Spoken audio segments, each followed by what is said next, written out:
Olá, Praconic. O título do meu projeto é Otimização Topológica e Manufatura Aditiva de Componentes Mecânicos.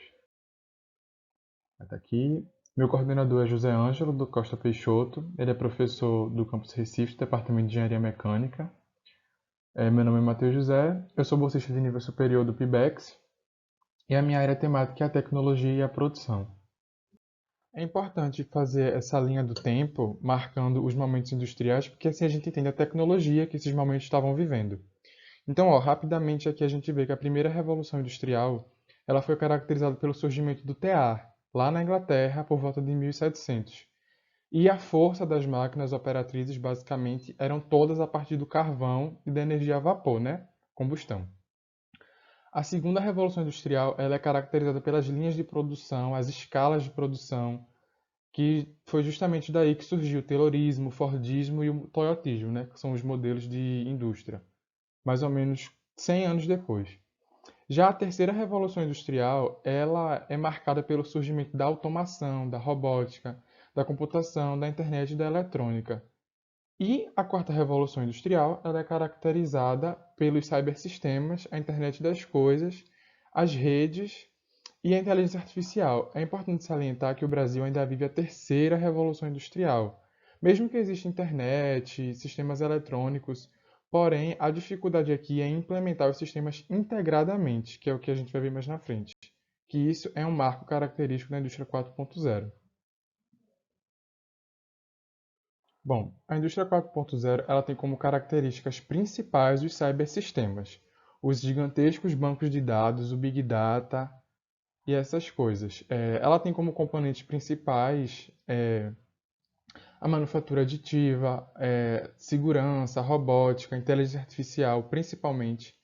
E ela tem como grandes desafios, principalmente, a falta de mão de obra especializada, né, que é uma grande falta, pois sem a mão de obra qualificada, ela não consegue operar. E também a falta de tecnologia e de insumos. Então, por isso que são grandes empresas e universidades que tentam fazer com que ela venha à voga aqui no Brasil. Bom, a partir disso, surgiram novos termos, novos modos de se fazer tecnologia, digamos assim. E foi com isso que surgiu o CAI e o MEF.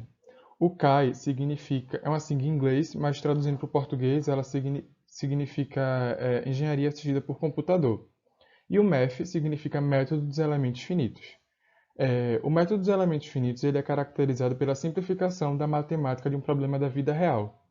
Por exemplo, nós temos uma situação numa fábrica, por exemplo, um trocador de calor, ou numa peça que ela sofre uma certa solicitação, e aí, com o método dos elementos finitos, a gente consegue representar numericamente e matematicamente esse modelo dentro de um ambiente simulacional. Então, aqui está um exemplo de como o método dos elementos finitos funciona. Basicamente, nós temos os nós e os elementos. Os elementos é como se eles representassem a mínima unidade do corpo que vai sofrer a ação dessa solicitação física, digamos assim, da vida real. E os nós são os elos que vão unir esses elementos. A partir disso, a gente tem uma malha. Essa malha é como se fosse uma pele, uma rede, que se estende em cima do corpo e assim a gente consegue entender o que é que está acontecendo com ela. Aqui nesse gráfico a gente vê um gradiente, né? De cores frias para cores quentes. É como se a cor fria fosse essa força ou essa solicitação que ocorre nesse corpo de uma forma mais branda, mais razoável. E em vermelho, a gente tem o pico da intensidade, digamos assim. Se isso aqui fosse uma situação térmica, a gente diria que o azul seria o frio e o vermelho seria a zona mais quente. Se fosse a zona de deformação, a tensão maior estaria justamente nessa parte vermelha do gradiente. Bom, a partir disso, a gente consegue definir o que é a otimização topológica. A otimização topológica ela tem como característica assim, principal, forte, é a retirada de massa. Sendo que essa retirada de massa ela é plenamente consciente, ela não é retirada de massa aleatória. Aqui a gente tem um suporte, digamos assim, e esse suporte ele fica preso por essas hastes e ele sofre um carregamento nessa ponta.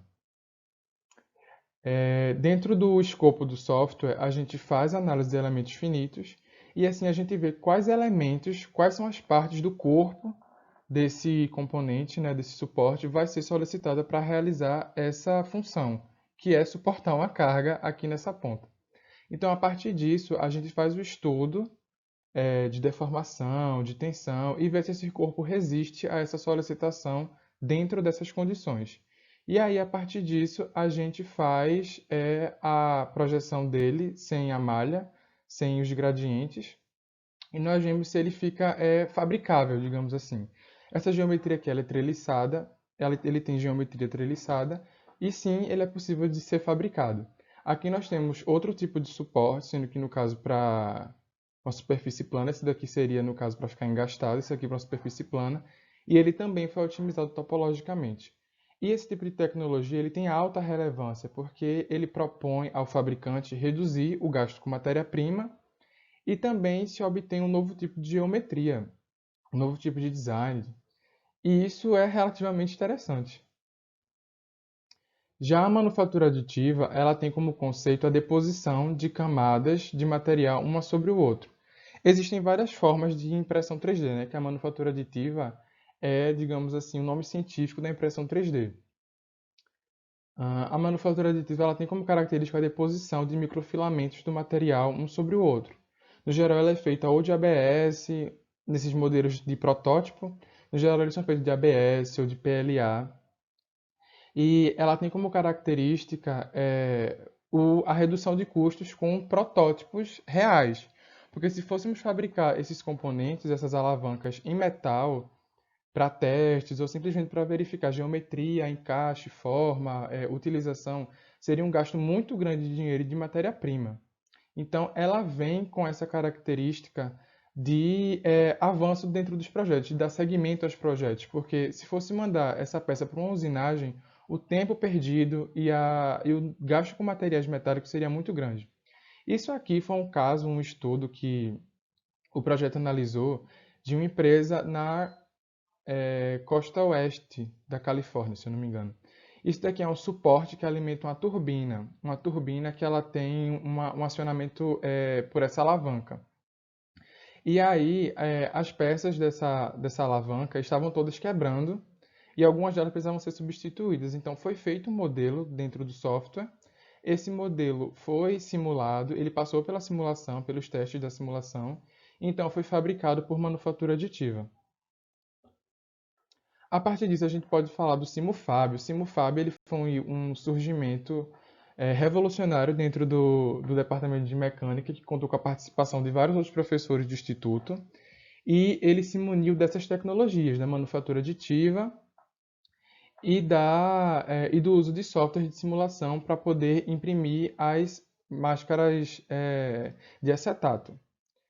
O PLA e o acetato eles foram doados por parceiros do IFPE e eles conseguiram desenvolver dois tipos de máscara, que foi a de acetato e a N95. Aqui está um exemplo das partes que foram feitas por manufatura aditiva e o PLA e o elástico eles foram doados. Aqui tem as bobinas de PLA ou de ABS, não dá para identificar assim. E aqui aqui já está a produção a todo vapor. Isso aqui foram algumas das pessoas que foram beneficiadas com as máscaras, né, que foram profissionais de saúde principalmente. Bom, nós temos como objetivo principal a disseminação dos saberes característicos a essas duas tecnologias, né, a otimização topológica e a manufatura aditiva, para fazer com que os alunos, quando forem para o mercado de trabalho, estejam mais a par de tudo que está acontecendo no meio fabril, né, na praxis fabril. E com o surgimento do Simufab, a gente viu o quanto é importante o auxílio à sociedade. Então, esses são nossas duas principais missões. Aqui está a nossa revisão de literatura. Bom, a metodologia dos cursos, dos minicursos, é a metodologia cara a qualquer método de sala de aula. Só que a gente precisa usar os meios interativos, que são os softwares de simulação, que é o ANSYS e o SolidWorks. Ambos têm a versão estudantil, que os alunos baixam e acompanham junto com o professor orientador e eu, as práticas de simulação e os métodos caros às práticas. Bom, os resultados e discussões nós temos aqui uma implementação dos cursos de SolidWorks e o Congresso Brasileiro de Tecnologia Assistiva, que foi um grande marco no projeto. Bom, as perspectivas futuras é aplicar essa metodologia em outras instituições de ensino, e nós temos conclusão o retorno que os alunos deram a nós de como os métodos usados nos mini-cursos ajudaram eles tanto na pesquisa quanto em algumas seleções. E o Simufab, né, que foi um grande vetor de auxílio social. As referências, é isso.